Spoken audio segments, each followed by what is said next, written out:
आज अपन लेकर आए बच्चों जीवाणु जनित रोग। उससे पहले बेटे अपन पढ़ रहे हैं यानी मानव स्वास्थ्य और रोग। तो मानव का स्वास्थ्य क्या होता है बेटे, तो मैंने आपको 3 अवस्थाएं बताई थी, शायद आपने याद कर ली होगी। वह 3 अवस्थाएं हैं शारीरिक, मानसिक और सामाजिक वेलबींग। यानी अगर हमारी शारीरिक रूप से, मानसिक रूप से और सामाजिक रूप से सही अवस्था है तो उसे अपन हेल्थ कहेंगे, ये हमारे हेल्थ होगी। लेकिन बेटे अगर किसी कारण से हमारे शरीर का कोई अंग या हमारे शरीर की कोई क्रिया बाधित होती है और हमारा शरीर सही कार्य नहीं कर पा रहा है तो इस अवस्था को अपन रोग कहेंगे। यहां तक क्लियर। अब ये रोग कैसे होते हैं, किस तरह से फैलते हैं, ये सारे अपन ने पढ़ा बेटे। एक रोग का समरी भी अपन ने बनाया कि रोग 2 तरह के होंगे। एक तो अपन ने कहा था बेटे यानी जन्मजात रोग, और एक को कहा था अपन ने अर्जित रोग। जन्मजात जो रोग होते हैं वह जन्म से ही साथ आते हैं और जिसमें हीमोफीलिया है, फिनाइल कीटोन यूरिया है, उसके अलावा जो है एल्बिनिज्म है या बेटे रंजकहीनता है। तो ये सारे के सारे तो जन्मजात रोग है। दूसरा रोग आपने याद किया होगा अर्जित रोग। तो अर्जित रोग जो होते हैं बच्चों, ये रोग जन्म के बाद में उत्पन्न होते हैं और साथ में ये जो रोग हैं ये किसी न किसी कारक के द्वारा होते हैं, जैसे जीवाणु के द्वारा। लेकिन उससे पहले ये जो अर्जित रोग है ये भी 2 तरह के होंगे। या तो बेटे ये किसी वाहक के द्वारा एक व्यक्ति से दूसरे व्यक्ति में ट्रांसमिट होंगे, तो इन्हें तो आप क्या कहोगे, संक्रामक यानी कम्युनिकेबल या इन्फेक्शियस डिजीज कहेंगे। दूसरा जो रोग होगा वह असंक्रामक होता है बच्चों, जो किसी वाहक के द्वारा नहीं होता है। वह या तो भोजन की कमी या अधिकता से होगा या शरीर के किसी अंग की असामान्य क्रिया से होगा। तो जो अर्जित रोग है उसे भी अपन ने 2 भागों में पढ़ा, और 2 भाग कौन कौन से थे, तो एक तो था बेटे हमारे पास में यानी संक्रामक रोग और एक था असंक्रामक। संक्रामक रोग अपन यहां पर पढ़ रहे हैं जो कि किसी भी वाहक के माध्यम से एक व्यक्ति से दूसरे व्यक्ति में फैलने वाला जो रोग होगा उस रोग को बच्चों अपन यहां कहेंगे संक्रामक रोग। ये जो संक्रामक रोग हैं ये बेटे कई सारे पैथोजन के द्वारा ये उत्पन्न होते हैं। जैसे पहले जीवाणु से उत्पन्न होने वाले जीवाणु जनित रोग अपन पढ़ेंगे, वायरस से उत्पन्न होने वाले वायरस जनित रोग पढ़ेंगे, प्रोटोजोआ से उत्पन्न होने वाले प्रोटोजोआ जनित रोग पढ़ेंगे, कर्मी से उत्पन्न होने वाले कर्मी जनित रोग पढ़ेंगे, और साथ में कवक से उत्पन्न होने वाले कवक जनित रोग पढ़ेंगे। तो ये 5 प्रकार के रोग अपन को संक्रामक रोगों में पढ़ना है। लेकिन पहले याद कर लें संक्रामक रोग क्या होते हैं, यानी ऐसे रोग जो बेटे एक व्यक्ति से दूसरे व्यक्ति में किसी रोग वाहक के द्वारा फैलते हैं। तो फैलने वाले रोग या संक्रमित करने वाले जो रोग होते हैं उन्हें कम्युनिकेबल या इन्फेक्शियस या फिर बेटे बोला जाता है संक्रामक रोग। तो आइए अपन पहले संक्रामक रोग को पढ़ते हैं। तो उसका नाम होगा बेटे जीवाणु जनित रोग, यानी the disease which cause by the bacteria. तो यहां पर अपन शुरुआत कर रहे हैं बेटे यानी जीवाणु जनित रोग। तो जीवाणु जनित रोग की शुरुआत करने से पहले अपन जीवाणु के बारे में जान लेते हैं कि जीवाणु होता क्या है। तो यहां पर बेटे देखिएगा कि सबसे पहले अपन बात करते हैं जीवाणु की, यानी जीवाणु जनित रोग। तो जीवाणु जनित रोग में पहले बेटे अपन यहां पर थोड़ा सा ब्रीफ लेंगे बैक्टीरिया यानी जीवाणु, क्योंकि यह आपको याद होना चाहिए कि ये बैक्टीरिया या जीवाणु क्या होते हैं। तो बेटे जीवाणु जो है ये एक प्रोक्यूरेटिक सेल है, याद रखना है ना, मोनेरा ग्रुप में ये आता है और प्रोक्यूरेटिक सेल है जिसके अंदर झिल्लीबद्ध कोशिकांग नहीं पाए जाते हैं, जिसके अंदर कोई माइटोकॉन्ड्रिया गोल्जी बॉडी नहीं पाया जाता है, जिसका डीएनए नग्न होता है और जो है अगुणित होता है और वर्ताकार होता है। ये सारी चीजें आपने यहां पर देखिएगा। तो बेटे जीवाणु आपको इस तरह से नजर आएगा, यानी इसका अगर डायग्राम आप देखेंगे तो जीवाणु आपको इस तरह से नजर आएगा। ये यहां पर मैं बना रहा हूं। तो बेटे ये तो यहां पर सेल वॉल है, ये जीवाणु की सेल वॉल। तो ये आप याद रखेंगे कि जीवाणु में आवरण कितने होते हैं वो अपन यहां पर देखने वाले हैं। तो ये तो बेटे मैंने यहां पर बनाए, तो ये तो जीवाणु की सेल वॉल है। अभी ये भी देखेंगे कि इसकी स्ट्रक्चर क्या होती है और इसको कितने पार्ट्स में अपन डिवाइडेड करेंगे। हालांकि यहां पर वर्णन नहीं करेंगे अपन जीवाणु का, क्योंकि ये अलग टॉपिक है, याद रखना। और दूसरा बेटे इसके अंदर यहां पर होगी, ये हमने पास में प्लाज्मा मेम्ब्रेन।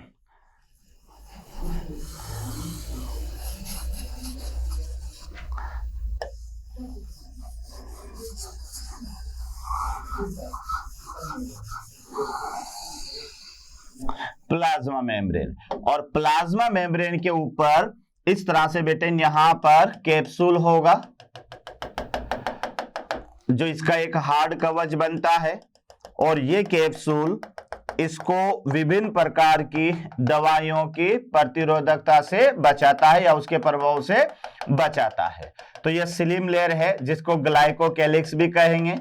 अब ये ग्लाइकोकैलिक्स अगर ये स्लेश में होता है तो स्लिम लेयर कहेंगे, और थोड़ा सा ये हार्ड हो जाता है बेटे तो फिर इसको यहां पर आप कैप्सूल कहेंगे, ये इसको आप यहां पर कैप्सूल कहेंगे। क्लियर? यहाँ इसका खुद का डीएनए होता है बेटे, ये आपको याद रखना है, और साथ में इसके खुद के राइबोसोम भी यहां पर होंगे। इस तरह से ये राइबोसोम यहां पर एक ग्रुप में भी पाए जा सकते हैं, और ग्रुप के अलावा बेटे ये इस तरह से सिंगल अवस्था में भी राइबोसोम पाए जा सकते हैं। तो इस तरह से ये यहां पर ये राइबोसोम्स हैं जो बिखरी हुई अवस्था में भी रहते हैं। उसके अलावा बेटे इसमें आपको याद रखना है, उसके अलावा इसमें ये प्लाज्मिड भी होता है। प्लाज्मिड के अलावा जगह जगह पर ये भोजन के कण भी इसमें पाए जाएंगे। इस तरह से ये पार्टिकल्स भी इसके अंदर मिलते हैं। बाकी जो इसके अंदर मिलता है वो मिलेगा बेटे यहाँ पर, यानी कोशिका द्रव्य। तो इसके अंदर ये साइटोप्लाज्म भी होगा। तो आप एक बार देख लीजिएगा कि जो अपन जीवाणु जनित रोग पढ़ रहे हैं उसमें जीवाणु दिखता कैसा है ना, क्योंकि थोड़ी सी तो नॉलेज आपको जीवाणु के बारे में होना चाहिए बच्चों, ताकि ये तो पता चले कि जीवाणु क्या है। जीवाणु के यहाँ पर बेटे ये भी आपको याद रखना है कि इसकी सरफेस पर इस तरह से ये लंबे तंतु पाए जाते हैं, और ये बहुत सारे होते हैं बेटे, ये एक ही नहीं होता है। इस तरह से ये इनको फ्लैजिलापन यहाँ पर कहेंगे, और साथ में कभी कभी ये बीच में ये पीली भी यहाँ पर मिलती है। ठीक है ना, ये पूरी सरफेस पर आपको मिलेंगे। यहाँ पर ऐसा नहीं है कि ये एक ही सरफेस पर पाए जाएंगे, ये पूरी सरफेस पर यहाँ पर आपको देखने को मिलेंगे। अब इसकी लेबलिंग अपन करते हैं कि ये है क्या। तो यहाँ पर आप देखिएगा बेटे, यानी ये तो इस पर पाए जाने वाले है फ्लैजिलम, इसको फ्लैजिलम कहेंगे, और ये जो यहां पर मिलते हैं इसको कहा जाता है पीली, है ना। ये जो फ्लैजिला है, यहीं से मैं आपको बताता हुआ भी चलता हूं बच्चों, क्योंकि जो फ्लैजिला होती है, ये फ्लैजिला जो बैक्टीरिया एक जगह से दूसरी जगह पर जाते हैं उनमें गमन में मदद करती है। अब ये एक होगी तो इसे मोनोट्राइकस बैक्टीरिया कहते हैं, दो होगी तो इसे बाइफ्लैजिलेट कहेंगे, है ना, या फिर पेरिट्राइकस या जो है मल्टीट्राइकस बैक्टीरिया ये कहलाते हैं। तो ये तो फ्लैजिला है, ये छोटी रचना पाई जाती है जिसे पीली कहते हैं, और ये पीली क्या करती है, कॉन्जुगेशन में मदद करती है, जीवाणु के जनन में मदद करती है, जिसे सेक्स पीली कहा जाता है, यानी यहां से जीवाणु आपस में एक दूसरे के अटैच में होते हैं। उसके बाद में देखो बच्चों कि यहां पर ये वाली स्ट्रक्चर है, ये तो आपको याद रखना है कि ये तो है इसका कैप्सूल, यानी जिसको आप कहोगे ग्लाइकोकैलिक्स, है ना। ये ग्लाइकोकैलिक्स अगर ये हार्ड है तो ये आपको किस रूप में मिलेगा, कैप्सूल के रूप में। ग्लाइकोकैलिक्स के यहां पर फिर बेटे ये यहां पर है सेल वॉल, ये आपको याद रखना है सेल वॉल, और सेल वॉल के जस्ट नीचे आपको देखने को मिलेगी सेल मेम्ब्रेन, सेल मेम्ब्रेन, है ना। उसके बाद में बेटे ये स्ट्रक्चर आपको याद रखनी है, ये है यहां पर मीजोसोम, ये मीजोसोम होते हैं। क्लियर? अब देखो यहां पर बेटे ये इसका मेन डीएनए होता है, और इसका नाम है यानी न्यूक्लियोइड, ये न्यूक्लियोइड, और ये न्यूक्लियोइड इसका मेन डीएनए होता है बेटे। और इसमें एक और आनुवांशिक पदार्थ होता है जिसको यहां आप कहेंगे प्लाज्मिड। तो खुद का जो डीएनए है, ये डीएनए तो बेटे ये तो न्यूक्लियोइड कहलाता है, और अतिरिक्त जो गुणसूत्र देखने को मिलता है जीवाणु के अंदर, ये प्लाज्मिड कहलाता है। उसके बाद में देखो कि यहां पर ये इसमें होते हैं बेटे पॉलीसोम, ये राइबोसोम के ग्रुप्स होते हैं, याद रखना। उसके बाद में ये यहां पर ग्लाइकोजन पार्टिकल्स यहां पर मिलते हैं, ग्लाइकोजन पार्टिकल्स, और इसमें ये यहां पर होता है साइटोप्लाज्म।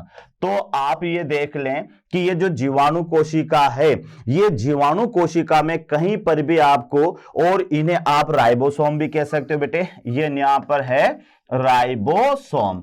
इसके जो राइबोसोम होंगे वह 70S प्रकार के होंगे।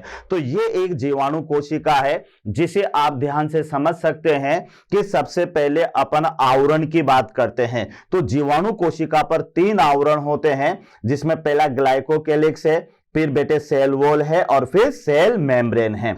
उसके बाद में दूसरा पार्ट बेटे इसका आता है यानी साइटोप्लाज्म। तो साइटोप्लाज्म के अंदर क्या क्या है, तो बेटे एक तो ये न्यूक्लियोइड होता है, प्लाज्मिड होता है, उसके बाद में ये पॉलीसोम होते हैं, और ये राइबोसोम के ग्रुप भी होते हैं 70S के, और जगह जगह के भोजन के पार्टिकल्स होते हैं। तो ये आपको यहां पर याद रखना है, ये इस तरह से जीवाणु की एक संरचना है। तो इसकी संरचना को अगर आप देखें तो बेटे यहां पर मैं एक समरी बना देता हूं कि जीवाणु है क्या। तो जीवाणु को संरचना के बेस पर पहले 2 भागों में अपन बांटेंगे। तो एक तो जीवाणु कौन सी कोशिका है, तो याद रखना बेटे प्रोकैरियोटिक सेल, है ना, ये याद रखना। जीवाणु कौन सी कोशिका है बच्चों, प्रोकैरियोटिक सेल है, यानी ऐसी कोशिका जिसमें 70 प्रकार के तो राइबोसोम होंगे, याद रखना। उसके अलावा उसमें झिल्लीबद्ध कोशिकांग नहीं पाए जाएंगे, ये आपको याद रखना है। तो ये, और साथ में परपोषी पोषण इसमें पाया जाता है। तो ऐसी कोशिका को परपोषी यानी प्रोकैरियोटिक सेल कहेंगे, जिसका डीएनए नग्न होगा, हिस्टोन रहित होगा और वर्ताकार होगा, जिसके अंदर बेटे अल्प विकसित केंद्रक होगा। यानी प्रो का माने अल्प होता है और कैरियन का माने केंद्रक होता है, तो अल्प विकसित केंद्रक होगा। तो ये प्रोकैरियोटिक सेल है, याद रखना, जिसके अंदर कुछ कैरेक्टर में बता देता हूं बेटे आपको यहां पर कि प्रोकैरियोटिक सेल होती क्या है। प्रोकैरियोटिक सेल, तो प्रोकैरियोटिक सेल के बारे में यहां तो अपन पढ़ेंगे सही, लेकिन उससे पहले मैं आपको बता दूं कि प्रोकैरियोटिक सेल यानी जो इसमें न्यूक्लियस होगा बेटे, न्यूक्लियस ये होगा अल्प विकसित। इसका जो केंद्रक होता है वह अल्प विकसित होता है, जिसे केंद्रकाभ कहा जाता है। उसके अलावा याद रखना है 70S टाइप इसमें क्या मिलेंगे आपको, राइबोसोम मिलेंगे। 70S टाइप के इसमें राइबोसोम मिलेंगे। इसका जो डीएनए होगा बेटे, ये डीएनए एक तो नग्न होगा, और नग्न का माने होगा बेटे हिस्टोन रहित, हिस्टोन रहित। तो इसका डीएनए नग्न होगा, और साथ में कैसा होगा इसका डीएनए, वर्ताकार होगा, और झिल्ली युक्त कोशिकांग इसमें नहीं पाए जाएंगे। यानी झिल्ली युक्त कोशिकांग, झिल्ली युक्त कोशिकांग इसमें क्या होंगे, अनुपस्थित होंगे। ये सारे के सारे पॉइंट्स आप याद कर लें कि प्रोकैरियोटिक कोशिका, ये सारे किसके पॉइंट है बेटे, प्रोकैरियोटिक सेल, जिसको असीम केंद्र की कोशिका यहां पर अपन कहते हैं। तो न्यूक्लियस यहां पर अल्प विकसित होगा, जिसे केंद्रकाभ कहा जाएगा। अभी मैं लिख दूंगा बेटे, इसे यहां कहा जाता है केंद्रकाभ। केंद्रकाभ, इसे केंद्रक नहीं कहेंगे, केंद्रकाभ कहेंगे। 70S प्रकार के इसमें राइबोसोम मिलेंगे, क्योंकि आपको भी पता होगा राइबोसोम स्वेद वर्ग इकाई के आधार पर 2 प्रकार के होते हैं, एक तो 70S और एक 80S। तो जीवाणु के अंदर जो मिलेंगे आपको वह 70S प्रकार के मिलेंगे।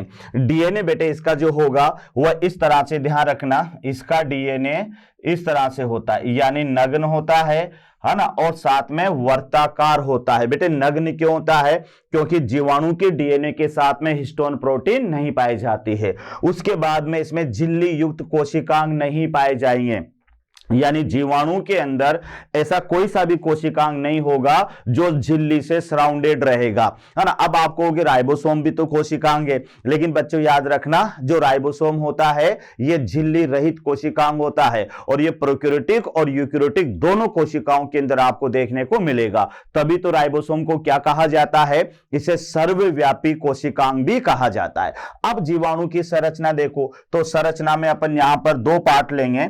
एक पार्ट तो होगा बेटे आवरण, एक पार्ट तो यहां पर आवरण होगा, और दूसरा पार्ट इसका क्या होगा, यानी कोशिका द्रव्य।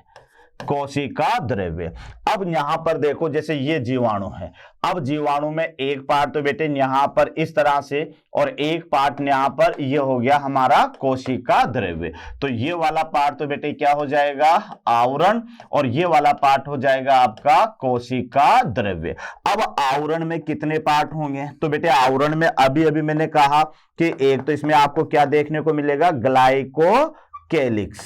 ग्लाइकोकेलिक जो किस रूप में आपको देखने को मिलेगा, ये कैप्सूल के रूप में। तो बेटे याद रखना कि कुछ जीवाणु ऐसे होते हैं कि जिनका कैप्सूल दवाइयों के प्रति प्रतिरोधी होता है, तो ऐसे जीवाणुओं को कैप्सुलेटेड जीवाणु कहते हैं। और कुछ जीवाणु में कैप्सूल नहीं होता, तो बेटे उन जीवाणुओं को नॉन कैप्सुलेटेड भी अपन कहते हैं।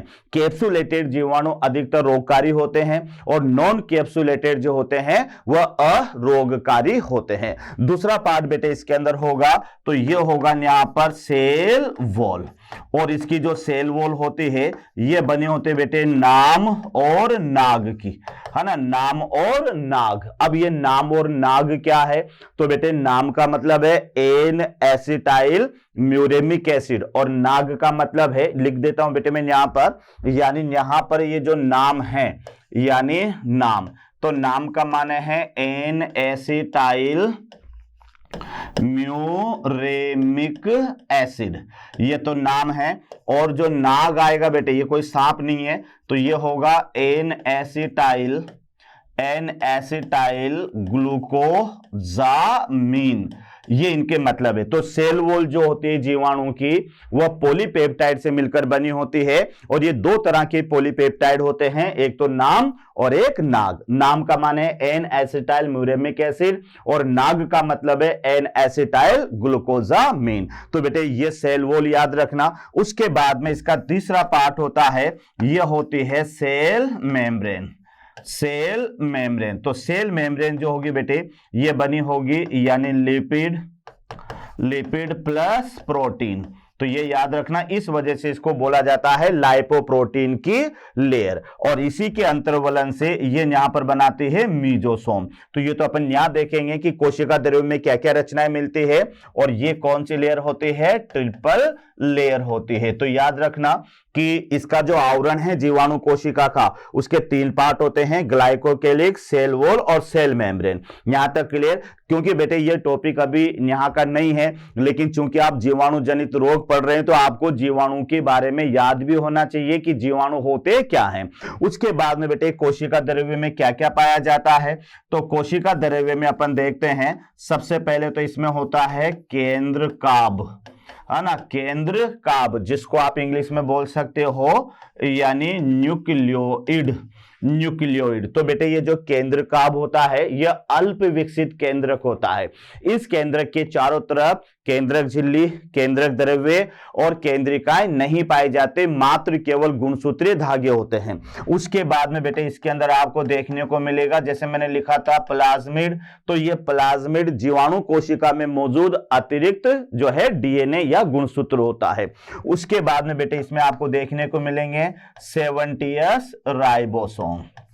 70s राइबोसोम, राइबोसोम समूह में होंगे तो फिर इन्हें आप पॉलीसोम भी आप इन्हें कह सकते हो। तो पॉलीसोम एक ग्रुप ऑफ राइबोसोम होता है बेटे, जिसके अंदर क्या होगा कि यहां पर एक तो होगा एमआरएनए और प्लस यहां पर होंगे कई राइबोसोम। तो ये क्वेश्चन कई बार आ चुका है कि पॉलीसोम किससे मिलकर बनेगा, तो ये थोड़ा सा याद रखना है कि एक तो बेटे एमआरएनए होगा धागे के रूप में, और उसके ऊपर वहां पर होंगे कई राइबोसोम, और साथ में फिर बेटे इसके अंदर आपको देखने को मिलेगा यानी मीजोसोम, है ना, मीजोसोम। ये जो मीजोसोम है ये प्लाज्मा मेम्ब्रेन के अंतर्वलन से बनी रचना है। तो इस तरह से आप देख लें कि बेटे ये आपके पास में एक जीवाणु कोशिका है ना, जीवाणु कोशिका। यहां अपन जीवाणु का वर्णन नहीं कर रहे हैं बेटे, यहां पर जीवाणु से होने वाले रोग अपन पढ़ रहे हैं। तो आइए अपन शुरुआत करते हैं जीवाणु जनित रोग से। तो बेटे यहां आप देख लीजिएगा, तो बेटे अब अपन शुरुआत कर रहे हैं यानी जीवाणु से होने वाले रोग। यहां पर अपन शुरुआत कर रहे हैं बच्चों जीवाणु से होने वाले रोग, यानी आप कह सकते हो जीवाणु जनित रोग, यानी the disease which cause by bacteria. यानी अब आपको याद रखना है कि जीवाणु से कौन कौन से रोग होते हैं। तो बच्चों क्योंकि सारा याद करना है और याद करने में भी पहले कोज याद करना है, फिर उसके सिम्टम्स याद करने, उसका संक्रमण याद करना है। लेकिन इससे पहले अगर आपको इसमें अच्छे मार्क्स लाने हैं तो बेटे सबसे पहले तो ये याद कर लेना कि जीवाणु से कौन कौन से रोग होते हैं, क्योंकि अधिकतर क्वेश्चन जो आते हैं वो वायरस से होने वाले रोग, जीवाणु से होने वाले रोग, प्रोटोजोआ से होने वाले, सीधा बेटे क्वेश्चन बनता है कि कौन सा रोग किससे होता है। जैसे मैंने ऑप्शन दे दिया कि बताओ जीवाणु जनित रोग है। अब 3 रोग तो बेटे मैं जो है क्या कहते हैं किसी अन्य वायरस वाले दे दूंगा और एक रोग में जीवाणु जनित वाला डाल दूंगा। तो आपको पहचानना है कि जीवाणु से कौन कौन से रोग होते हैं और वायरस और प्रोटोजोआ से कौन कौन से होते हैं। तो फर्स्ट ऑफ ऑल तो आपको क्या याद करना है, इनके नेम याद करना है। नेम याद करने के बाद में बेटे कोज याद करना है कि कौन सी बीमारी किससे होती है ना, ये याद करना है। उसके बाद में बेटे उसके सिम्टम्स और संक्रमण याद करना है कि कौन सी बीमारी से कौन कौन से लक्षण उत्पन्न होते। तो आइए अपन सबसे पहली बीमारी लेते हैं और पहली बीमारी है बेटे टाइफाइड।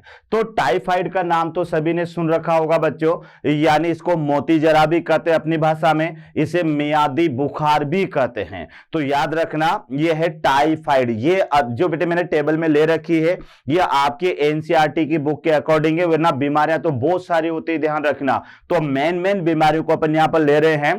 तो पहली बीमारी है टाइफाइड। तो याद रखना बेटे टाइफाइड को टाइफाइड बुखार या इसे मियादी बुखार भी कहते हैं, मियादी बुखार। तो ये याद रखना, यह अपनी भाषा में, और इसे मोती जरा भी कहते हैं, मोती जरा। यानी अब अपने अपनी लैंग्वेज अपनी अपनी भाषा है बेटे, लेकिन आप तो इंग्लिश में याद कर लेना, इसे टाइफाइड या फिर जो है मोती जरा या मियादी बुखार भी कहते हैं। अब इसमें होता क्या है बेटे, ये किससे होगा, तो याद रखना ये होगा साल्मोनेला, साल्मोनेला, साल्मोनेला टाइफी। ये बैक्टीरिया है, याद रखना साल्मोनेला टाइफी, है ना। और इसकी वैक्सीन भी आती है, मैं आगे बताऊंगा बेटे।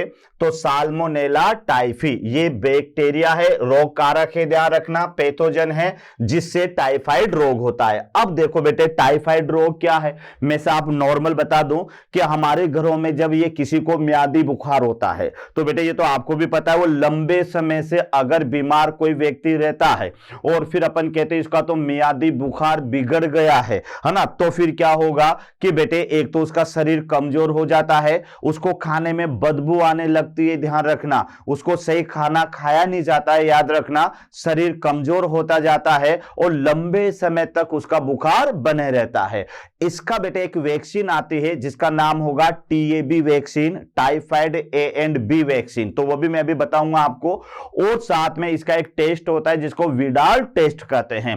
तो आइए बेटे टाइफाइड बुखार क्या है, तो सबसे पहला तो याद रखना बेटे ये दूषित जल भोजन द्वारा संक्रमण होता है। तभी कहते हैं कि अगर टाइफाइड बुखार हो गया हो तो उस व्यक्ति को ज्यादा बार घूमना फिरना नहीं चाहिए। तो बेटे ये जो टाइफाइड बुखार है ये दूषित जल भोजन के द्वारा ये संक्रमण होगा इसका, इसके माध्यम से ये जो बैक्टीरिया है साल्मोनेला टाइफी ये हमारे शरीर के अंदर प्रवेश करेगा। उसके बाद में बेटे ये भी याद करना लंबे समय तक बुखार का बने रहना, यानी लंबे समय तक बुखार का बने रहना है ना। और बुखार भी लगभग टेम्परेचर कितना 40 से 45 डिग्री सेंटीग्रेड के लगभग उसके शरीर का टेम्परेचर रहता है, यानी टेम्परेचर बढ़ जाता है बेटे याद रखना, तो ये 40 डिग्री सेंटीग्रेड के लगभग उसके शरीर का तापमान रहेगा। तो ये तो मेन कैरेक्टर है कि मियादी बुखार क्या है। तो बेटे मियादी बुखार के अंदर याद रखना है कि व्यक्ति का लंबे समय तक जो है वह बुखार बने रहता है, एक दिन मतलब 5 दिन हो जाए, 10 दिन हो जाए, महीना भर हो जाए, तो बेटे व्यक्ति बिल्कुल सूख जाता है क्योंकि भोजन करने की इच्छा समाप्त हो जाए उसके अंदर। तो एक याद रखना लंबे समय तक बुखार का बने रहना, शरीर कमजोर रहेगा, पेट दर्द रहेगा, सिर दर्द रहेगा, क्योंकि यह भी याद रखना शरीर कमजोर क्यों रहेगा, खाएगा ही नहीं क्योंकि खाने में बदबू आती है, उसे याद रखना, तो खाना खाया ही नहीं जाता उसे, और जब खाना नहीं खाया जाएगा बेटे तो धीरे धीरे शरीर में वीकनेस आएगी और साथ में इसमें बेटे चूंकि ये लगभग दूषित जल और भोजन से होता है। तो जो भी अधिकतर बीमारियां दूषित जल या भोजन से होती है तो वह शरीर की इंटेस्टाइन को खराब करती है बेटे। तो इसके अंदर भी इंटेस्टाइन वगैरह में संक्रमण हो जाता है और भोजन नहीं खाया जाता तो पेट दर्द करता है, सिर दर्द करता है। तो याद रखना बेटे कि यहां पर शरीर कमजोर रहेगा, पेट दर्द रहेगा और सिर दर्द रहेगा।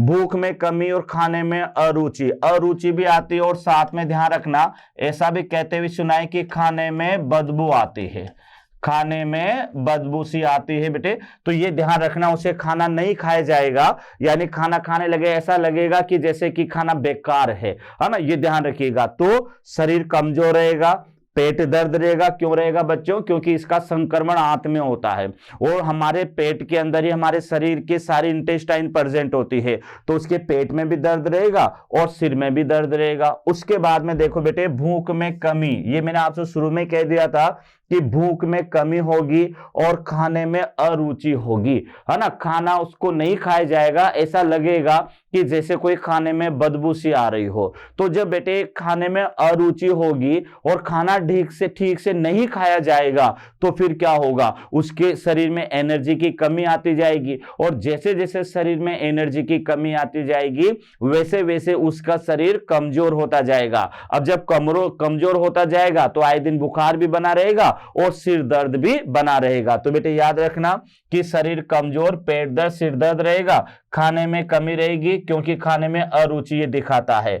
आंत्र में घाव उत्पन्न होते बेटे, याद रखना अल्सर बन जाते हैं आंत में, यानी लंबे समय तक अगर ये बुखार बना रहा तो उसके आंत में घाव बन जाते हैं और जब आंत में घाव बन जाते हैं तो बेटे जब अल्सर उसके उत्पन्न हो जाएंगे तो थोड़ा बहुत भी भोजन ग्रहण करेगा तो उन घाव की वजह से भोजन वहां पर बेटे टिक नहीं पाएगा या वहां पर वो भोजन रुकेगा तो उसको दर्द होगा। तो इस कारण से अगर लंबे समय तक यह आंत्र में अल्सर बने रहे तो बेटे उसकी मृत्यु भी हो सकती है, क्योंकि यहां पर कैंसर का रूप भी ले सकते हैं बच्चों। तो ये याद रखना कि एक बार अपन और सुने, पढ़ क्या रहे हैं बेटे, मोती यानी मियादी बुखार यानी टाइफाइड। अब टाइफाइड के नाम से तो आप सबको पता है कि टाइफाइड एक जीवाणु जनित रोग है जो साल्मोनेला टाइफी नामक जीवाणु से ये होता है। अब इसकी वैक्सीन भी मैं बताने वाला हूं, टीएबी वैक्सीन होते बेटे और इसका टेस्ट होता है जिसको विडाल टेस्ट अपन कहेंगे। अब इसके सिम्टम्स क्या है? तो फर्स्ट ऑफ ऑल आपको याद रखना है कि जो टाइफाइड बुखार होता है ये लंबे समय तक बना रहने वाला बुखार है, एक दो दिन में ये ठीक नहीं होगा। और बेटे इस टाइफाइड को चेक कैसे करते हैं? तो ये जो चेस्ट वाला पार्ट होता है यहाँ पर हल्के हल्के लाल दाने निकल आते हैं, है ना। तो कई सारे गली मोहल्लों में टाइफाइड का इलाज होता है। तो बेटे शरीर पर, सीने पर छोटे छोटे लाल दाने उभर आते हैं, इससे ये पहचान होती है कि इसको ये टाइफाइड हो गया। अब लंबे समय तक टाइफाइड है और इसके आंत में संक्रमण है, क्योंकि टाइफाइड में बेटे आंत्र प्रभावित होती है क्योंकि ये दूषित जल और भोजन से फैलने वाला रोग है। जब इसकी आंत्र प्रभावित होगी बेटे तो पेट में दर्द भी होगा और इसकी खाना खाने या भोजन करने की इच्छा बिल्कुल समाप्त हो जाएगी और इसको भोजन को देखकर उसमें से बदबू सी आने लगती है। तो लगातार ये बेटे ऐसा होने से ये खाना नहीं खा पाएगा और लगातार खाना नहीं खा पाने के कारण धीरे धीरे इसका शरीर कमजोर होता जाएगा और एक समय ऐसा आ जाएगा कि अगर लंबे समय तक ये ठीक नहीं हुआ तो व्यक्ति की मृत्यु भी हो जाती है। तो इस तरह से आपको टाइफाइड बुखार याद करना है। मेन तो कोज याद करना है बेटे, साल्मोनेला टाइफी। उसके बाद में आप देखिएगा कि इस टेस्ट का जो परीक्षण किया जाता है ये विडाल टेस्ट होता है बेटे, है ना। इस टेस्ट को लेबोरेटरी में फेकल मैटर या यूरिन टेस्ट को बेटे या ब्लड को सैंपल को लेबोरेटरी में पहुंचाया जाता है, वहां पर इसकी प्रेजेंटेशन जीवाणु की देखी जाती है। बेटे इसका वैक्सीन होता है, ध्यान रखना इसका वैक्सीन भी आता है जिसको टीएबी वैक्सीन कहते हैं, है ना। Typhoid A and B vaccine कहते हैं। तो ये इस टाइफाइड का वैक्सीन है। अगली बीमारी की ओर चलें तो बेटे ये है निमोनिया। न्यूमोनिया बेटे, न्यूमोनिया बुखार क्या होता है ये भी आप देख लें। सबसे पहले तो याद करना ये भी जीवाणु जनित रोग है और बेटे ये जो जीवाणु है ये स्ट्रेप्टोकोकस निमोनी या हीमोफिलस इन्फ्लुएंजा, जीवाणु का नाम याद करना है स्ट्रेप्टोकोकस निमोनी, ये याद करना बेटे स्ट्रेप्टो, है ना, ये ध्यान रखिएगा स्ट्रेप्टोकोकस निमोनी, यानी यहां आप लिख सकते हैं स्ट्रेप्टोकोकस स्ट्रेप्टोकोकस न्यूमोनी, स्टेप्टो, और दूसरा है हीमोफिलस इन्फ्लुएंजा। तो बच्चों ये आपको याद रखना है कि यहां पर ये जो निमोनिया है इसका कॉज क्या है, स्ट्रेप्टोकोकस निमोनिया, और ये क्या बेटे, जीवाणु, क्योंकि अपन जो भी पढ़ रहे हैं वह जीवाणु जनित रोग पढ़ रहे हैं। और दूसरा इसमें है हीमोफिलस इन्फ्लुएंजा। अब सुन लो बेटे निमोनिया क्या है। तो अगर आपको कोरोना का समय सबको याद है, तो बेटे कोरोना में अधिकतर व्यक्तियों को निमोनिया ही हुआ था और इस कारण से उनकी मृत्यु ज्यादा हुई थी, क्योंकि इस बीमारी में क्या होता है बच्चों कि जो हमारे लंग्स होते हैं, है ना, हमारे जो लंग्स होते हैं उसमें एलुलाई होती है, यानी इस तरह से बेटे ये यहां पर ये लंग्स होते हैं और लंग्स के अंदर इस तरह से ये छोटे छोटे चेंबर्स होते हैं, है ना, ये याद रखना, यहां पर इस तरह से ये छोटे छोटे चेंबर्स होते हैं, है ना, इन्हें कहते हैं एल्वियोलाई कहते हैं। तो बेटे निमोनिया में क्या होता है कि फेफड़े की जो कुपिकाएं होती है ना उनमें कोई श्लेष्मा भर जाता है, और जब उनमें श्लेष्मा भर जाएगा तो फिर क्या होगा बच्चों, गैसों का विनिमय उन कुपिकाओं में नहीं हो पाएगा, और जब कुपिकाओं के अंदर बाहरी वातावरण की गैसें नहीं आएगी तो हमारा ब्लड का जो ऑक्सीजनेशन है वो नहीं हो पाएगा, यानी हमारे ब्लड में कुपिकाओं से ऑक्सीजन ब्लड में नहीं जा पाएगी, और फिर वो ब्लड बेटे ऑक्सीजन को लेकर शरीर के विभिन्न भागों में नहीं पहुंच पाएगा, और ऑक्सीजन की कमी के कारण उस व्यक्ति की मृत्यु हो जाती है। यही कारण है कि जब कोरोना हुआ था तो बेटे गैस सिलेंडरों की कितनी कमी आ गई थी। तो याद करें क्या है निमोनिया, कि निमोनिया में सबसे ज्यादा प्रभावित जो अंग है वो फेफड़े हैं बेटे, है ना, फेफड़ों में छोटे छोटे चेंबर्स होते हैं जिन्हें कुपिकाएं या एलुलाई कहते हैं। तो निमोनिया बीमारी के समय यह होता है कि उन कुपिकाओं में श्लेष्मा भर जाता है, और श्लेष्मा भर जाने के कारण उनमें गैसों का विनिमय नहीं हो पाता बच्चों, और जब गैसों का विनिमय वहां पर नहीं होगा तो उसको सांस लेने में तकलीफ होगी, और जब सांस लेने में ज्यादा ही निमोनिया हो जाएगा तो उस कंडीशन में व्यक्ति की मृत्यु भी हो सकती है। तो यहां आप देखिएगा कि बेटे कोज का पता लग गया, और साथ में सबसे पहले है कि इन्फेक्शन कैसा होगा, तो ये ड्रॉपलेट इन्फेक्शन है या फिर बेटे डायरेक्ट कांटेक्ट है। अब ये दोनों सुन लो, ये ड्रॉपलेट का माने होता है, ड्रॉप का माने होता है छोटी छोटी बूंदें होती है बेटे, है ना, और इन्फेक्शन का माने होता है संक्रमण। तो जब कोई व्यक्ति पास में बैठा हुआ है और वो छींक रहा है या वो खांस रहा है, तो बेटे क्या होगा कि उसके छींक या खांसी के साथ साथ में उसके जो है नोज से छोटे छोटे कण उस वायु में फैल जाएंगे, और उसके पास अगर कोई स्वस्थ व्यक्ति बैठा है तो वह भी तो सांस लेगा, तो बेटे उस सांस के थ्रू वो ड्रॉपलेट या छोटे छोटे कण होते हैं ना वो दूसरे स्वस्थ व्यक्ति के अंदर चले जाते हैं और उसे संक्रमित कर देते हैं। तो इसको कहते हैं ड्रॉपलेट इन्फेक्शन या फिर डायरेक्ट कांटेक्ट। तो संक्रमण होता है बेटे ड्रॉपलेट इन्फेक्शन का। इसमें फेफड़े की कुपिकाएं, ये वर्ड याद रखना कि निमोनिया में जो सबसे ज्यादा प्रभावित कोई रचनाएं हैं तो वह लंग्स है। तो लंग्स में बेटे इस तरह से ये छोटी छोटी एल्वियोलाई होती है, इन्हें आप एल्वियोलाई कह सकते हो, यानी फेफड़े असंख्य लगभग 75 करोड़ तो असंख्य छोटे छोटे कोष्ठों से मिलकर बने होते हैं जिन्हें एल्वियोलाई या फिर कुपिकाएं कहते हैं। क्या कहेंगे बच्चों, एल्वियोलाई या फिर कुपिकाएं, ये ध्यान रखना। तो फेफड़ों में सबसे ज्यादा प्रभावित होने वाला जो पार्ट है वो ये कुपिकाएं हैं। अब क्या होगा, मैंने क्या कहा था कि इन कुपिकाओं में श्लेष्मा या पानी भर जाता है, तो बेटे जहां पर गैसों का एक्सचेंज होना है अब नहीं हो पाएगा। तो फिर आप देखो कि सांस लेने में तकलीफ होती है इस बीमारी में, यानी छोटे बच्चों के अंदर भी बेटे निमोनिया होता है और बड़े बच्चों के अंदर भी निमोनिया हो जाता है। तो जब निमोनिया होगा फेफड़ों में खप जम जाएगा, है ना, या फेफड़ों की कुपिकाओं में श्लेष्मा जम जाएगी, तो फिर यह होगा बच्चों कि उन कुपिकाओं में गैसों का एक्सचेंज नहीं होगा, और जब गैसों का एक्सचेंज नहीं होगा तो अपन बाहरी जब गैस वहां से ट्रांसफर ही नहीं हुई तो फिर बाहरी वातावरण से गैस कैसे खींचेंगे, तो भी बेटे सांस लेने में तकलीफ होने लगती है और उसके सीने में दर्द भी उत्पन्न होने लगता है। तो फिर यहां पर याद रखना सांस लेने में तकलीफ होगी, और साथ में संक्रमण के समय कुपिकाओं में बेटे तरल भर जाता है, श्लेष्मा भर जाता है, याद रखना तरल या फिर इसको आप कह सकते हो यानी श्लेष्मा भर जाता है। अब ये आपको पॉइंट याद रखना है कि जब कुपिकाओं में अगर श्लेष्मा भर जाएगा, जहां पर भरना क्या चाहिए, वायु भरना चाहिए बेटे, जैसे अपन बाहरी वातावरण से सांस को खींचा, ये अंदर अपन ने सांस ली, अब ये सांस सीधी फेफड़ों में गई, आप सब जानते हैं फेफड़ों में जाकर बेटे ये छोटी छोटी कूपिकाएं जिन्हें अपन एल्यूलाई कहते हैं वहां जाकर इकट्ठी होती है। अब हुआ क्या, वहां उन कूपिकाओं में पहले से ही श्लेष्मा भरा हुआ है।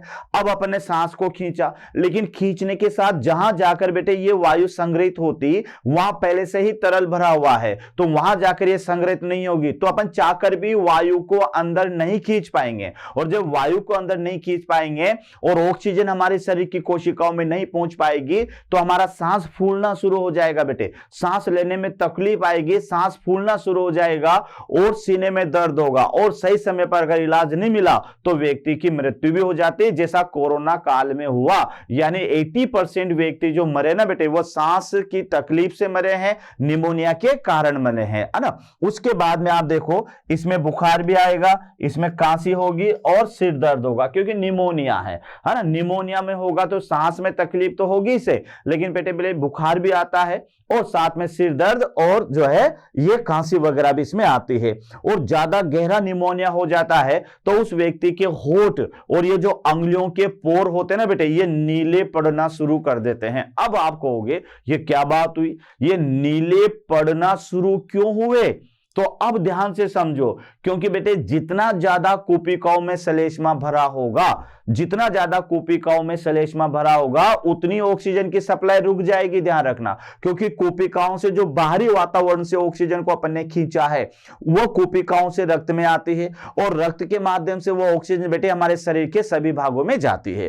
तो आपको याद है कि शुद्ध रक्त जो ऑक्सीजन मिली हुई है वो तो लाल होता है, और अशुद्ध रक्त जिसमें ऑक्सीजन नहीं मिली हुई है वो नीला होता है, ये आपको सबको पता है। तो जब क्या होगा बच्चों कि जब वो मतलब ऑक्सीजन रहित रक्त जब शरीर के भागों में नहीं पहुंचेगा तो सबसे दूर बेटे उंगलियों के पोर होठ वगैरह आते हैं, तो यहां पर वो ऑक्सीजन वाला ब्लड नहीं आ पाता है तो फिर ये नीले पड़ जाते हैं। तो इस तरह से ये आपको इस बीमारी के बारे में याद रखना है बेटे, निमोनिया। आगे देखते हैं अपन अगली बीमारी कौन सी है। तो जीवाणु जनित रोग की अगली बीमारी है ट्यूबरकुलोसिस, है ना। अगली बीमारी है बहुत ही खतरनाक बीमारी बेटे ट्यूबरकुलोसिस, जिसे टीबी या क्षय रोग भी कहते हैं, है ना। याद करना है आपको, टीबी या से सभी ने सुना होगा टीबी का नेम, तो ट्यूबरकुलोसिस, है ना। अब ये भी जीवाणु जनित रोग है जिसका जीवाणु का नाम है माइकोबैक्टीरियम ट्यूबरकुलोसिस। तो इसको हिंदी में भी बेटे यही बोलेंगे अपन, यानी माइकोबैक्टीरियम, माइकोबैक्टीरियम ट्यूबरकुलोसिस, ट्यूबरकुलोसिस। तो ये तो आपको सीधा याद करना है, ट्यूबरकुलोसिस यानी क्या नाम है बेटे इसका, माइकोबैक्टीरियम ट्यूबरकुलोसिस। तो यह है टीबी। अब आपको यह पता लग गया कि टीबी है क्षय रोग, बहुत खतरनाक बीमारी बेटे। अब इसके बारे में पहले सुन लो, टीबी है क्या। तो बेटे टीबी एक जीवाणु जनित रोग है और यह माइकोबैक्टीरियम ट्यूबरकुलोसिस से होती है ना। इसका एक वैक्सीन आता है बीसीजी, जिसको अपन इसका टीका कहते हैं। बच्चे के जन्म के 1-2 दिन बाद भी ये लगता है, बूस्टर डोज के रूप में ये लगता है बेटे, ये याद रखना। अब इस बीमारी में क्या होता है, तो टीबी को अपन क्षय रोग कहते हैं। तो इस रोग में भी क्या होगा बेटे कि एक तो बुखार लंबे समय तक बना रहता है, समय समय पर पसीना आता है, ध्यान रखना, और भोजन नहीं किया जाता इस बीमारी के अंदर भी, है ना। भोजन नहीं किया जाता तो धीरे धीरे शरीर कमजोर होता जाता है ना। तो इस वजह से इसको क्षय रोग कहते हैं। यह भी फेफड़े से संबंधित बीमारी है, इसमें भी फेफड़े खराब होते हैं बच्चों, तो उसको सांस लेने में तकलीफ होती है, कांसी आती है, और कांसी के साथ में कभी कभी बेटे खून भी बाहर आता है, यानी जिसको ब्लडी स्पूट या जो है क्या कहते हैं खूनी जो है क्या कहते हैं खांसी भी अपन यहां पर कह सकते हैं। तो खांसी चलेगी गहरी और उसके साथ में कफ बाहर आएगा और कफ के साथ में खून भी बाहर आएगा। तो इस तरह की बीमारी है टीबी यानी ट्यूबरकुलोसिस। तो यहां आप देखें कि बेटे ट्यूबरकुलोसिस है।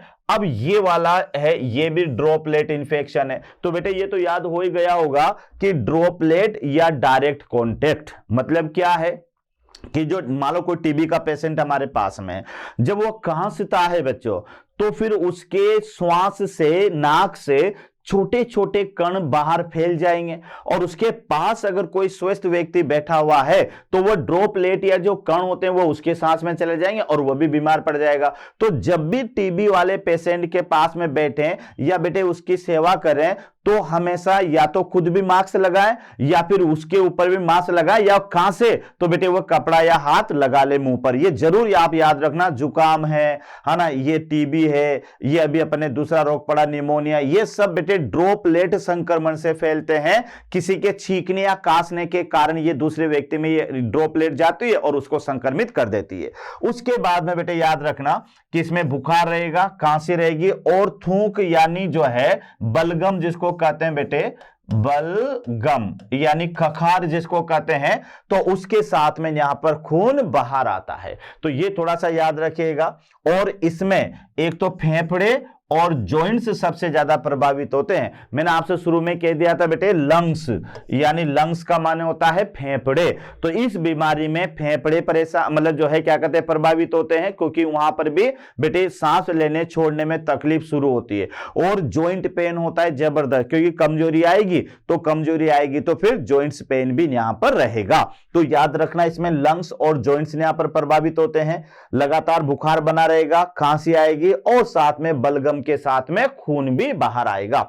उसके बाद में देखो यानी शरीर कमजोर पड़ेगा, वजन में भारी गिरावट होगी, पसीना और तापमान भी ज्यादा रहता है ना। ये ध्यान रखना कि इस बीमारी में यह होगा बच्चों कि जब वह भोजन नहीं कर पाएगा तो शरीर कमजोर पड़ता जाएगा, वजन में भारी गिरावट होगी तो सूख जाता है इसमें पेशेंट। तभी तो इसका नाम क्या पड़ा, क्षय रोग। क्षय का माने डीके होना है बेटे, एक तरह से लॉस होना है।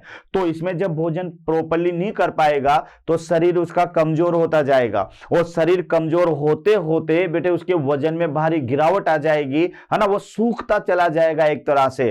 और साथ में एक समय ऐसा आ जाएगा कि अगर इलाज प्रॉपर नहीं मिला तो उसकी मृत्यु भी संभव है। अब इसके सिम्टम्स क्या हैं टीबी के, तो टीबी में प्रभावित होने वाले अंग बेटे फेफड़े हैं, इतना याद कर लेना। और जब फेफड़े हैं तो इसमें खांसी आती है, ध्यान रखना, है ना, यानी इसमें खांसी चलेगी और खांसी के साथ में बेटे कफ बाहर आएगा, इतना याद करना। खांसी के साथ में कफ बाहर आता है और साथ में कफ के साथ कभी कभी खून भी बाहर आता है, इतना आपको याद रखना है। उसके बाद में सांस लेने में तकलीफ होगी, बुखार लंबे समय तक बना रहेगा, शरीर का तापमान भी इसमें बढ़ जाता है, और साथ में बेटे भोजन नहीं करने के कारण उसका शरीर कमजोर होता जाता है और उसके वजन में भारी गिरावट आती है। इसका भी एक वैक्सीन होता है बेटे, वो वैक्सीन है यानी वैक्सीन, तो इसको BCG वैक्सीन कहते हैं, BCG, है ना, बेसिलस कालमिटोग्यूरिन। तो टीबी का जो वैक्सीन है उसका नाम है बेटे BCG वैक्सीन। तो ये थोड़ा सा याद रखना। ये बीमारी थी हमारे पास में ट्यूबरक्लोसिस। ट्यूबरक्लोसिस के बाद में अब नंबर 4 बीमारी की ओर चलते हैं। हाँ, तो नंबर 4 बीमारी है बेटे टिटेनस, या इसको लोक जो डिजीज भी कहते हैं, यानी टिटेनस, यानी इसको हिंदी में कहते हैं बेटे धनुष बाई, यानी इस बीमारी को हिंदी में कहते हैं धनुष बाई। अब ये तो कर नाम है, आपको तो टिटेनस याद करना है बेटे, टिटेनस या लोक जो डिजीज, यानी कहने का मतलब यह है कि इस बीमारी में अगर जबड़ा बंद हो गया तो बेटे बंद ही रहेगा, खुलेगा नहीं, और अगर खुला का खुला रह गया तो फिर वह खुला का खुला ही रहेगा, यानी या तो जबड़ा बंद या जबड़ा खुला हुआ। तो इसको लोक जो डिजीज भी कहते हैं। बेटे 2 बीमारियां ऐसी है जो कि जिसका पता लगने के बाद में अधिकतर व्यक्ति की मृत्यु हो जाया करती है, जिन्हें घातक बीमारियां कहते हैं। एक तो रेबीज है और एक है टिटेनस। ये दोनों ऐसी घातक बीमारियां हैं कि अगर व्यक्ति को लक्षण उत्पन्न हो गया तो फिर बेटे उसको मरना ही पड़ता है। क्यों? और साथ में ये भी याद रखो, इन बीमारियों का जो जीवाणु है इनका इंक्यूबेशन पीरियड लगभग बेटे 10 साल तक भी हो सकता है, उसके बाद भी बेटे ये बीमारी उत्पन्न हो सकती है। अब देखो बेटे, इसका जो कारक है वो तो है क्लोस्ट्रीडियम टिटेनाई, यानी ये जीवाणु है। अब ये बीमारी है क्या, इसको भी ध्यान से सुन लो। तो ये जो बीमारी है बेटे टिटेनस, ये टिटेनस में जो हमारे हाथ पैरों की या जबड़े की या जीभ की जो पेशियां होती है ना, इन पेशियों में स्थायी संकुचन आ जाता है, इनमें परमानेंट कॉन्ट्रैक्शन आ जाता है। तो बेटे परमानेंट कॉन्ट्रैक्शन आ जाने के कारण गति नहीं हो पाएगी। अब देखो, जैसे अगर हमारे जो पसलियां होती है, हमारा जो डायफ्राम होता है, अगर उसकी पेशियों में स्थायी संकुचन आ जाए तो बेटे क्या होगा, हमारे हमारे फेफड़े जाम हो जाएंगे, और फेफड़े जाम हो जाएंगे तो ना तो अपन बाहर की वायु को अंदर ले पाएंगे और ना ही भीतर की वायु को बाहर छोड़ पाएंगे। तो एक तो ये याद रखना, हाथ ऊपर है तो ऊपर का ऊपर रह जाएगा, जबड़ा खुला है तो खुला का खुला रह जाएगा, और ये जो शरीर है ना ये बेटे धनुष के जैसा बेंड हो जाता है, इस तरह से न्यू बेंड हो जाता है, जो है क्या कहते हैं यू शेप में बेंड हो जाता है बेटे। तो इस वजह से इसको धनुषबाई भी कहा जाता है। यानी इसका पेशेंट जो आएगा वो जबड़ा खुला हुआ रहता है ना, हाथ ऐसे हो जाते हैं और शरीर बेंड हो जाता है बेटे, तो इसको धनुषबाई भी कहते हैं। इस बीमारी में बेटे ध्यान रखना, एक ही वर्ड याद करना है कि टिटेनस का माने कि जो शरीर की पेशियां होती है उनमें क्या होता है, स्थायी संकुचन। अब बेटे हृदय में भी पेशियां पाई जाती है, अगर हृदय की पेशियों में टिटेनस हो गया तो हृदय जाम हो जाएगा, है ना। अगर मान लो पसलियां या डायफ्राम की पेशियों में टिटेनस हो गया तो वक्ष गुहा का आयतन नहीं पड़ पाएगा, तो लंग्स जो है बाहरी वायु को अंदर नहीं खींच पाएंगे, तो कुल मिलाकर व्यक्ति की मृत्यु हो जाती है। तो आइए देखिएगा इसके लक्षण क्या क्या है। तो बेटे एक तो इसका जीवाणु का नाम है क्लोस्ट्रीडियम, क्लोस्ट्रीडियम, क्लोस्ट्रीडियम टिटेनाई, इसके जीवाणु का नाम है क्लोस्ट्रीडियम टिटेनाई। तो ये याद रखना बेटे, यानी क्लोस्ट्रीडियम टिटेनाई। तो एक बार देख ले ध्यान से, टिटेनस है जिसे लोक जो डिजीज भी कहते हैं, इसका अदर नेम याद करना, लोक जो डिजीज, यानी इसे बेटे लोक जो डिजीज भी यहां पर आप कहेंगे, ठीक है। इसका रोग कारक याद हो आपको, क्लोस्ट्रीडियम टिटेनाई। तो बच्चों अभी तक याद हो गया ना कौन कौन सी बीमारियां आई। सबसे पहले हमने क्या पढ़ा बेटे, टाइफाइड पढ़ा, है ना, फिर निमोनिया पढ़ा, फिर टीबी और फिर टिटेनस। तो ये आपको सबसे पहले तो ये याद करना कि कौन कौन सी बीमारियां जीवाणु जनित है ना, ये याद करना। तो बेटे ट्यूबरकुलोसिस हुआ और टिटेनस। अब टिटेनस को अपन ने धनुषबाई भी कहा या लोक जो डिजीज भी कहा। क्यों कहा बच्चों, क्योंकि में या तो जबड़ा बंद होता है या जबड़ा खुलता है। अब ये होती किससे है, तो जवाब है क्लोस्ट्रीडियम टिटेनाई, ये बैक्टीरिया है बेटे, याद रखना। अब देखो यानी इसका कारण क्या है, इसका कारण है सोयल कांटेक्ट या जंग लगी लोहे की वस्तु से संक्रमण, जंग लगी लोहे की वस्तु। क्योंकि ये तो आपको पता होगा इसमें बेटे कि अधिकतर टिटेनस की बात करते हैं तो वहां जंग लगी लोहे की वस्तु आ जाती है। तो कभी भी अगर बाय द वे किसी जंग लगी लोहे की वस्तु से हमें चोट लग जाए तो बेटे चुपचाप से एटीएस का इंजेक्शन लगा लेना। क्यों, क्योंकि अगर चोट आज लगी है हमें और इसका संक्रमण जो है बेटे 10 साल बाद तक रहेगा बॉडी के अंदर, 10 साल बाद तक संक्रमण हो सकता है, और एक बार अगर इसके संक्रमण के लक्षण उत्पन्न हो गए ना तो फिर मरना ही पड़ता है, क्योंकि 100% लीथल बीमारी है ये टिटेनस। तो संक्रमण कैसे होगा, या तो किसी मिट्टी के कांटेक्ट से होगा बेटे, या फिर जंग लगी वस्तु के चोट लगने से ये संक्रमण होगा, इतना याद करना है। शरीर की पेशियां प्रभावित होगी, याद रखना, यानी शरीर की पेशियां प्रभावित, यानी पेशियों में स्थायी संकुचन, ये याद रख लें आप। तो पेशियों में स्थायी संकुचन, पेशियों में ये लिखा हुआ है बेटे यहां पर, पेशियों में स्थायी संकुचन, ये याद रख लें, क्योंकि सारा खेल बेटे टिटेनस में मसल्स का है। और हमारे जो अंग होते हैं बेटे, हमारे जो अंग होते हैं ये पेशियों के आधार पर ही तो गति करते हैं, यानी हमारे अंगों में जो गति होती है ये मसल्स में संकुचन की वजह से होती है। लेकिन इस बीमारी में क्या होगा बच्चों, कि इस बीमारी में जो है वह पेशियों में स्थायी संकुचन होता है, ये आपको याद रखना है। उसके बाद में पेशियों में अकड़न आ जाती है, स्टिफनेस आ जाती है, या फिर बेटे इसको आप कह सकते हो कि ऐठन आ जाती है। अकड़न यानी इसको आप कह सकते हो कि यहां पर क्या आ जाती है, यानी ऐठन आ जाती है, ऐठन, है ना, ये याद रखना। तो पेशियों में स्थायी संकुचन तो आ ही जाएगा, और साथ में बेटे स्टिफनेस आ जाती है, अकड़ जाती है पेशियां, यानी एक अपनी जगह पर जाम हो जाती है। उसके बाद में ऐच्छिक पेशियों में स्थायी संकुचन भी हो सकता है। ऐच्छिक पेशियां, जैसे मैंने हाथ को ऊपर उठाया, बताओ कौन सी पेशी है, ये ऐच्छिक पेशी है। मैंने जबड़ा खोला, कौन सी पेशी है, ऐच्छिक पेशी है। अब जीभ बाहर निकाली बेटे, ऐच्छिक पेशी है। तो ये जो टिटेनस होती है ये दो तरह की पेशियां होती है बेटे, ऐच्छिक पेशियां और अनैच्छिक पेशियां। ऐच्छिक पेशियां वो होती है जो इच्छा शक्ति पर जो है बेटे इसका नियंत्रण होता है, और अनैच्छिक पेशियां वो होती है जिनके संकुचन पर इच्छा शक्ति का नियंत्रण नहीं होता। जैसे हमारे आर नाल है, अब लगातार बेटे उनमें कर्मानुकुंचन गति हो रही, क्या वहां पर हमारा कंट्रोल है? नहीं है। हमारा हृदय धड़क रहा है बेटे लगातार, क्या वहां पर हमारा नियंत्रण है? नहीं है। तो ऐसी पेशियां जिनके संकुचन पर हमारी इच्छा शक्ति का नियंत्रण नहीं होता है, तो वो तो कहलाती है अनैच्छिक पेशियां। और जिन पेशियों के संकुचन पर इच्छा शक्ति का नियंत्रण होता है, तो वह पेशियां कहलाते बच्चों ऐच्छिक पेशियां। तो ये जो टिटेनस होती है, तो टिटेनस में बेटे जितनी भी ऐच्छिक पेशियां हैं, इनमें स्थायी संकुचन होता है। अब देखो, जैसे हमारे जबड़ा है, अब जबड़ा अपन चाहे जब खोल सकते हैं, चाहे जब बंद हो जाता है। तो बेटे इस बीमारी में जबड़ा जो है बंद हो जाता है, जिसको लोक कहते हैं, है ना, लोक जो डिजीज कहेंगे, तो जबड़ा बंद हो जाता है। या शरीर पेशियां खिंच जाने के कारण शरीर धनुष के जैसा बेंट हो जाता है ना। उसके बाद में अब आप कहोगे मर कैसे जाते हैं?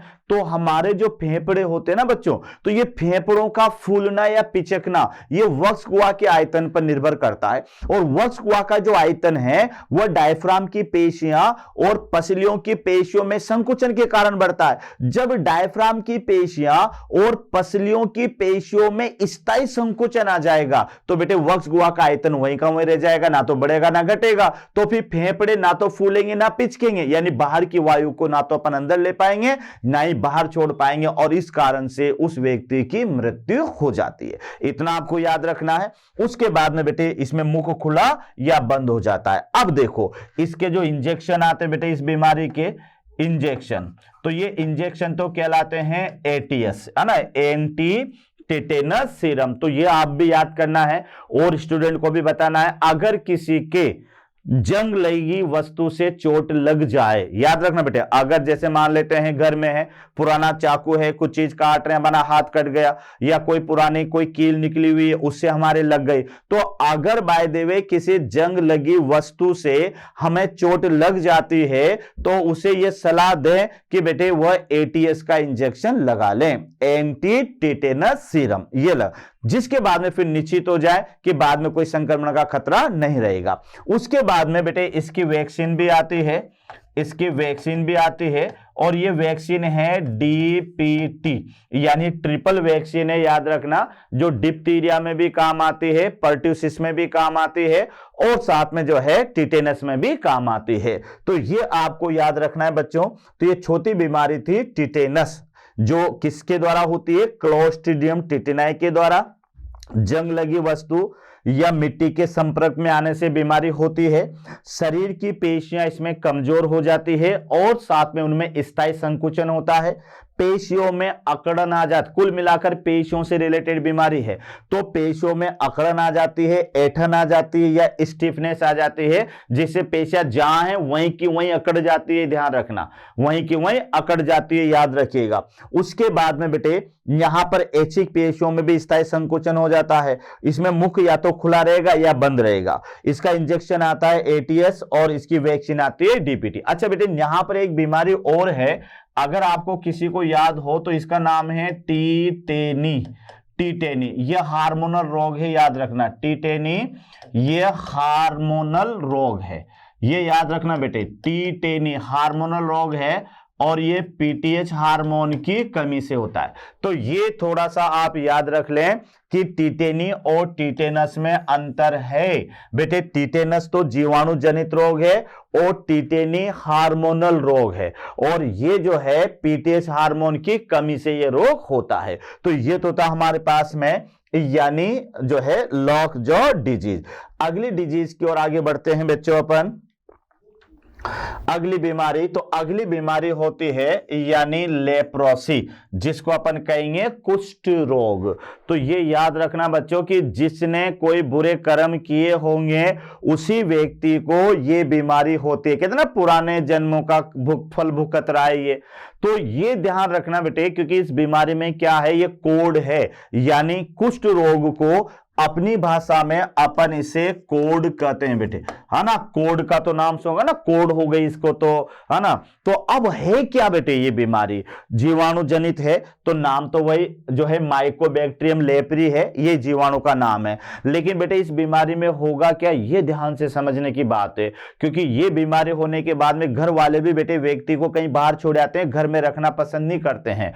क्यों, क्योंकि इस बीमारी में ये होगा बच्चों कि उसके शरीर पर जगह जगह पर फफोले पड़ जाते हैं, है ना, फफोले पड़ जाते हैं, उसमें पस पड़ जाता है, और पस पड़ के वो फूट जाते हैं तो उसके शरीर से बदबू आना शुरू हो जाती है। दूसरी बात यह है बच्चों कि इस बीमारी में जो अंगुलियां होती है ना, ये अंगुलियां हैं, पैरों की अंगुलियां हैं, ये गल जाती है, इनकी हड्डियां भी गल जाती है, याद रखना। तो व्यक्ति को अपने हाथों से वो भोजन भी ग्रहण नहीं कर सकता है। यानी बेटे जो है एक तरह से ऐसा लगता है कि ईश्वर ने इसको बहुत बड़ी सजा दी है ना, क्योंकि ना तो कोई अपने हाथों से वो खाना नहीं खा सकता हो, अपने हाथों से अपने दैनिक कार्य नहीं कर सकता हो, शरीर में जगह जगह पर बेटे फफोले पड़ जाते हो और उनमें से पस निकलता हो और बदबू आती हो, तो ऐसे व्यक्ति के पास में कौन रहना पसंद करता है। तो बेटे इसको फिर कई घर वाले ऐसे होते हैं, हालांकि बहुत से नहीं होते बेटे, लेकिन कई ऐसे होते हैं जो कि घर से बाहर निकाल देते हैं। तो मदर टेरेसा बेटे इन्हीं ऐसे कुष्ठ रोगों की वह सेवा करती थी, याद रखना।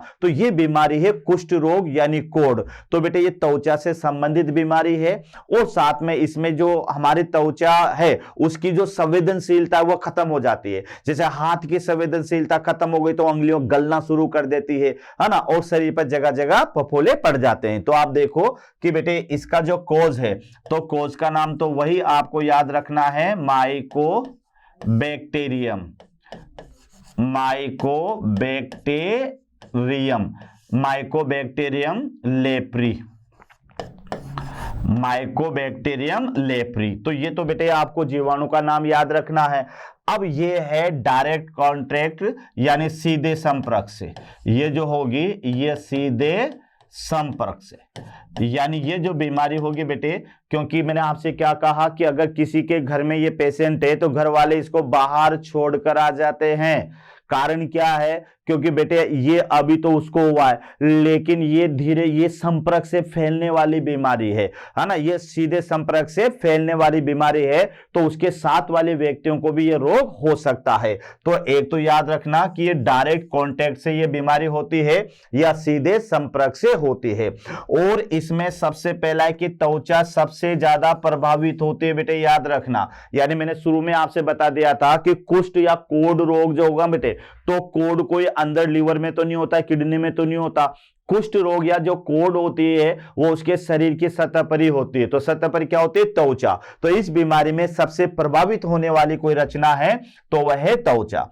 या त्वचा पर घाव उत्पन्न हो जाते हैं, या फिर आप लिख सकते हैं त्वचा पर फफोले उत्पन्न हो जाते हैं, फफोले उत्पन्न हो जाते हैं।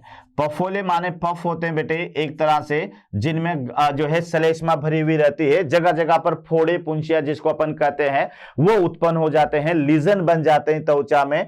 तो ये ध्यान रखना, त्वचा में लीजन यानी घाव उत्पन्न हो जाते हैं, या त्वचा पर जगह जगह पर जो है बेटे फफोले या जो है कुछ उभार वहां पर निकल आते हैं। अंगुलियों के सिरे गल जाते हैं, याद रखना, टिप यानी अंगुलियों के जो ये टिप्स होते हैं ना बेटे, चाहे वह हाथ की अंगुलियां हो या पैर की अंगुलियां हो, अंगुलियों के जो टिप्स होते हैं ये गल जाते हैं, याद रखना, ये वहां से डिफॉर्मेट हो जाते हैं इन्हें, ठीक है।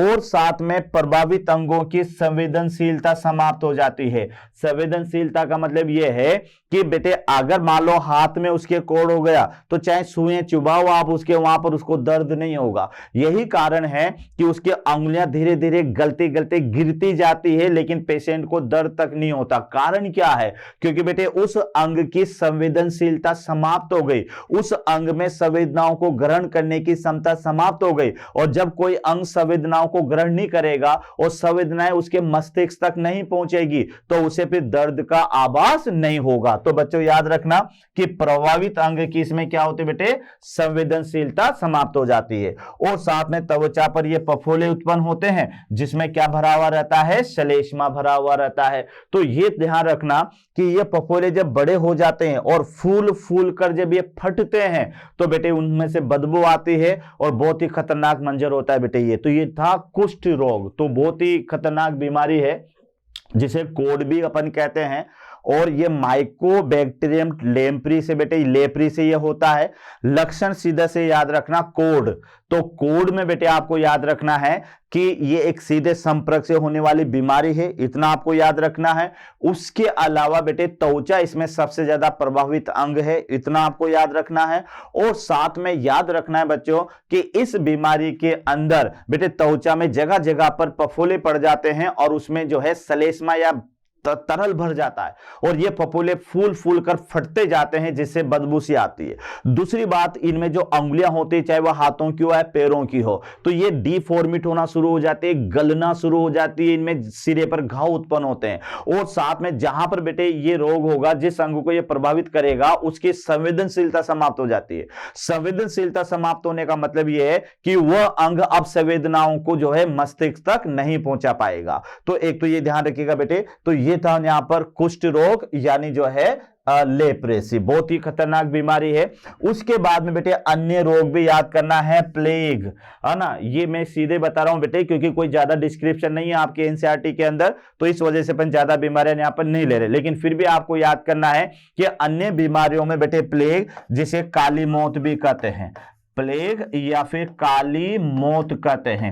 अर्सिनिया पेस्टिस, है ना, जिनोप्सिला चियोसी एक बग है, तो अर्सिनिया पेस्टिस से बेटे ये होता है। तो ये जो प्लेग है ये काली मौत कहते हैं बेटे इसे। सूरत में ये एपिडेमिक बीमारी के रूप में ये हुई थी, ध्यान रखना। तो ये प्लेग, तो प्लेग भी क्या है कि बेटे एक तरह से जीवाणु जनित रोग है। दूसरा रोग है बेटे हेजा, तो आपको पता होगा हेजा यानी क्लोरेला, है ना, हेजा इसको बोलते हैं क्लोरेला या कोलेरा, कोलेरा, है ना, कोलेरा। तो बेटे विब्रियो कोलेरा एक जीवाणु है, उस जीवाणु से ये हैजा होता है। अब हैजा क्या है बेटे, दूषित भोजन करने से होता है। कभी आपने देखा होगा कि कभी कभी कुछ कंजूस व्यक्ति बारातियों को जो है बुसा बासी खाना खिला देते हैं, फिर आपने पेपर में पढ़ा होगा कि इतने बाराती बीमार पड़ गए, एक साथ उल्टी दस्त लग गए, या इतने बासी भोजन करने से बेटे जो है क्या कहते हैं ये व्यक्ति बीमार पड़ गए। तो बासी भोजन करने से बेटे ये संक्रमण अधिकतर होता है दूषित जल और भोजन से, और इसमें उल्टियां आती है हैजे में, याद रखना डिहाइड्रेशन हो जाता है, शरीर में पानी की कमी हो जाती है, तो ये होता है बेटे हेजा। तो हेजा एक कई साथ एक व्यक्ति बीमार पड़ सकते हैं, उनको हेजा हो सकता है। दूसरा है बेटे काली कांसी, यानी जिसे पर्ट्यूसिस का आप कहोगे, पर्ट्यूसिस, पर्ट्यूसिस यानी इसे काली खांसी कहेंगे। ये पर्ट्यूसिस बैक्टीरिया होता है बेटे जिससे ये होती है, और इस खांसी में फटे बांस की जैसे आवाज निकलती है, ऊपिंग कफ, यानी बेटे काली खांसी को आप ऊपिंग कफ भी कह सकते हो, ऊपिंग कफ, है ना, यानी इसमें बहुत गहराई से खांसी निकलती है बेटे, अंदर से खांसी आती है, तो इसको काली खांसी यानी ऊपिंग कफ भी अपन कहते हैं। तो देखो कि ये 5 बीमारियां तो सही से बेटे, प्लेग याद करना, हेजा और काली खांसी, ये भी जीवाणु के द्वारा होने वाले रोग हैं। तो बच्चों थोड़ी सी मेहनत करनी है आपको, ये याद रखना है, क्योंकि ऐसे तो याद नहीं होगा, ऐसे याद नहीं होगा, लिख लिख के याद करना है। सबसे पहले फर्स्ट ऑफ ऑल तो आपको क्या करना है कि जीवाणु जनित रोग, ये लिखने के साथ उसके आगे लिख लेना बेटे कि पहला बीमारी तो जो है इसमें वो टाइफाइड है, दूसरी आप याद कर लेना निमोनिया है, फिर टीबी है ना, उसके बाद में जो है बेटे ये कुष्ठ रोग है और टिटेनस है, उसके बाद में प्लेग, हेजा और काली खांसी भी आप लिख लेना। तो ये 5-6 बीमारियां आपको याद हो जाएगी, ये तो जीवाणु से होने वाली है। फिर दूसरे नंबर पर आपको याद रखना है ये बीमारियां किन किन के कोज क्या है इनके, तो इनके जीवाणुओं के नाम याद कर लेना, और जब आपको नाम याद हो जाए बेटे तो फिर आपको याद कर लेना है कि ये इन बीमारियों के कुछ लक्षण क्या है। तो लक्षण तो नाम लेते हैं आपको याद हो जाएगा, जैसे टीबी है तो टीबी का क्या लक्षण है, निमोनिया है तो उसका क्या लक्षण है, लेकिन उससे पहले आपको ये याद करना है कि जीवाणु से कौन कौन से रोग होते हैं। रोग लिख लेना आप तो, और कुछ भी मत लिखना कि जीवाणु से कौन कौन से रोग होते हैं।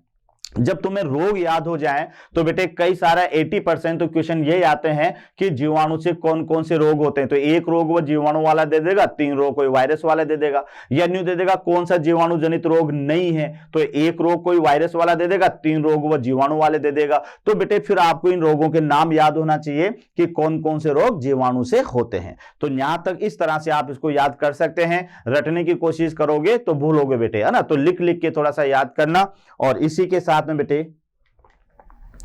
मोशन मंच की ओर से आपको एक बार फिर बहुत बहुत धन्यवाद। और खुश रहो, अच्छा पढ़ो बेटे, और अच्छी तरह से मेहनत करें, अपना टारगेट फिक्स करें कि अपन को ये करना है। तो फिर बेटे कोई ऐसी जटिल चीज नहीं है जिसको कोई मानव नहीं कर सकता है। ओके बेटे, थैंक यू, धन्यवाद। आशा करता हूं हमारे टॉप एजुकेटर का यह लेक्चर आपको पसंद आया होगा।